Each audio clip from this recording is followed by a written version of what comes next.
Okay, hello everyone. It's a pleasure to be one of the speakers today. I am Andressa and I'm a postdoc working at Christina's Metabolomics group at the Steno Diabetes Center, Copenhagen. And today I'm going to show you a sample preparation method for fecal samples that was developed by me and my team and aiming applications in clinical metabolomics studies. So sample preparation is an essential step to obtain high-quality metabolomics data, especially if the focus is clinical research, as it usually involves a large number of samples. An ideal sample preparation requires a fast and reproducible method that maximizes metabolite quantification and detection and allows to screen a large variety of metabolites of interest. And we have to highlight the importance of sample preparation even more when we have heterogeneous semi-solid samples, for example, feces.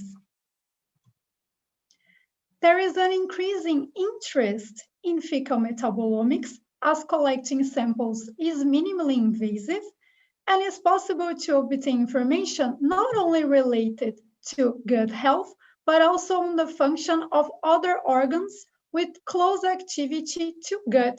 One example of this is the liver. And the relationship between gut and liver activity can be estimated by the metabolism of bioacids as presented in the figure here. However, fecal metabolomics has as one of the downsides that the samples are heterogeneous. So it's important that in a single aliquot sample, we have maximum information on the profile of metabolites.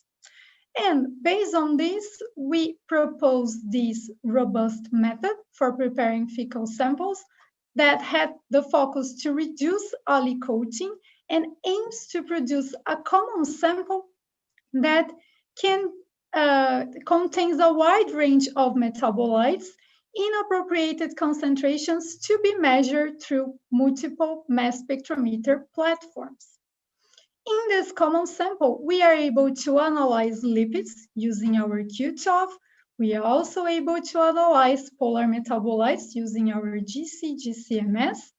And here I'm going to focus the results on the samples that we analyze using our target platform, in which we have LC coupled with a triple quadruple.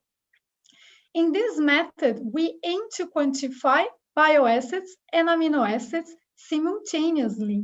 And to do so, we have to add an additional step in the sample preparation that is related to the derivatization of amino acids with the regions called AQC, as you can see in the reaction here. One of the advantages of our method is that we are able to quantify compounds with different polarities, amino acids and bioacids, in a single chromatographic run. And using this method, we were able to efficiently separate 27 metabolites of interest to monitor the progression of liver diseases.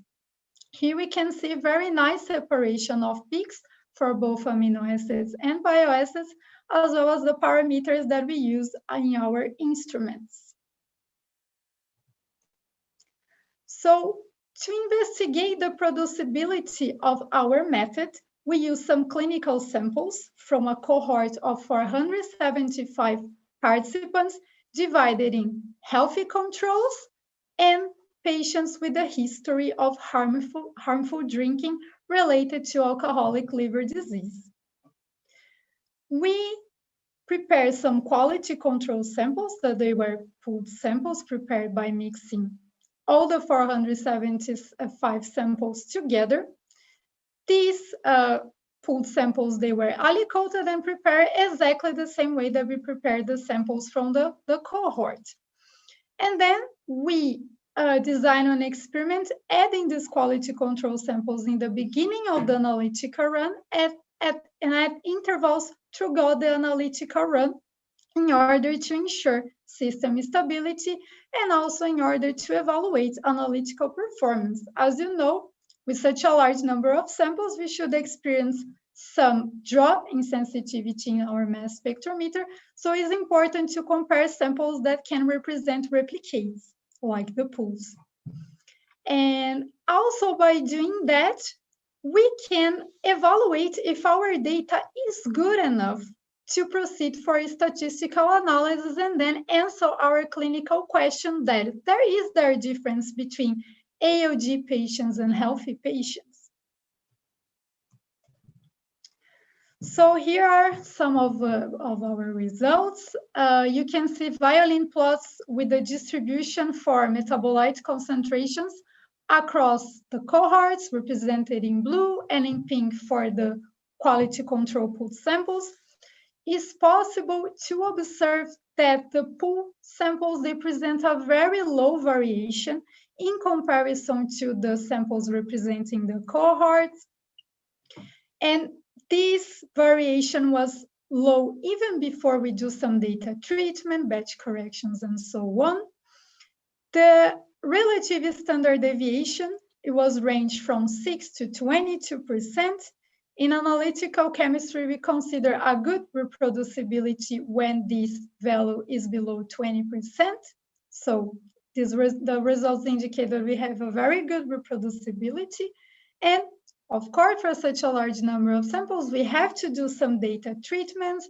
So we've done some batch corrections aiming to improve even more the quality of our data. And you can see here in the left side that some metabolites that present a large variation in the quality control, they have the data improved.